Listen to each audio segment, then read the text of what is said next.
Le manque de projection va te freiner dans tes projets. Il faut comprendre comment le cerveau fonctionne. Il a besoin d'une vision claire pour s'adapter. C'est pour ça que ceux qui vivent au jour le jour ont souvent du mal à avancer dans la vie. Si vous remarquez bien. Parce que tu vas manquer de projection de soi. Et la projection de soi, c'est l'image que tu as de toi, dans ton imagination.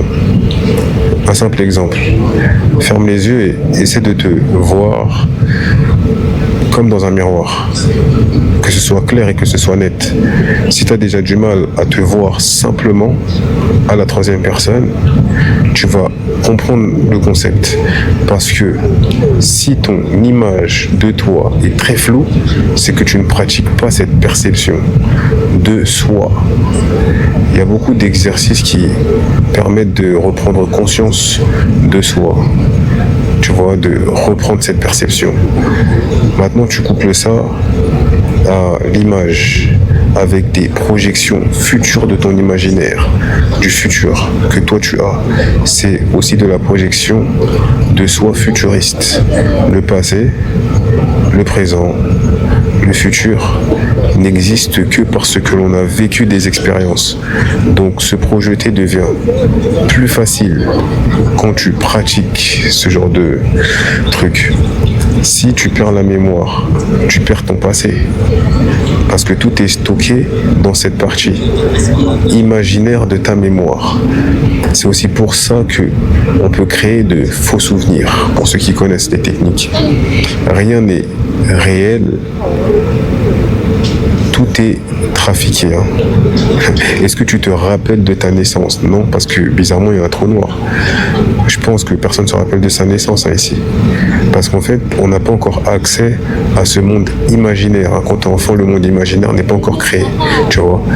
Et j'avais beaucoup de mal à accepter ce concept et de l'implémenter dans ma vie. On m'a souvent fait comprendre qu'il fallait avoir des objectifs dans sa vie. On entend souvent parler de avoir un pourquoi comme objectif de vie. Mais c'est encore trop gros pour un esprit instable. Mais tout ça, c'est alimenté dans ton imaginaire. J'ai fait une vidéo sur ce sujet où je parle de l'imaginaire et de la force de la pensée. Allez la voir. Le cerveau, il fait pas de différence entre la réalité et ce qu'il croit réel. Un truc que tu dois comprendre, tu dois segmenter tes objectifs pour mieux apprécier les micro-victoires, Imagine-toi, comment tu peux apprécier les micro-victoires dans la vie si tu regardes que les résultats finaux. C'est pas possible d'apprécier. Toutes tes petites réussites vont te paraître tellement futiles. On se focus souvent sur les gros objectifs, alors que sur le chemin de la réussite, tu as plusieurs épreuves qui vont venir à toi. Et là, il y a une contradiction parce que le cerveau, lui, il veut du résultat immédiat. Le cerveau, il est focus dans l'instant T. Je pense que ça existe pour nous permettre de survivre. Le cerveau s'est développé comme ça, c'est l'instinct vital, c'est un instinct vital pour nous protéger des prédateurs qui auront pu nous tuer à une certaine époque.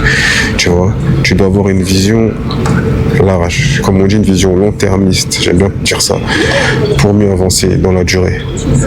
Parce que quand moi je parle de long terme, je parle de voir son futur, regarder au-delà du moment présent, apprendre à se projeter dans ton monde intérieur pour mieux te développer dans ton monde à l'extérieur. Tu dois d'abord entraîner ta projection de ton imaginaire qui, elle, est une extension de la pensée. Et la pensée, elle, est créatrice. Donc, imagine-toi riche et tu deviendras riche.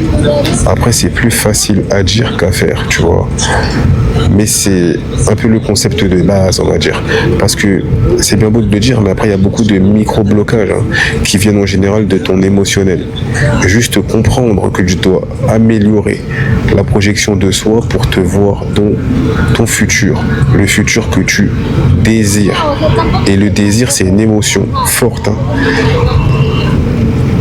Par exemple, l'émotion plus l'imagination est égale la création, l'unité d'amour. Parce que ça, c'est dans ta mémoire personnelle.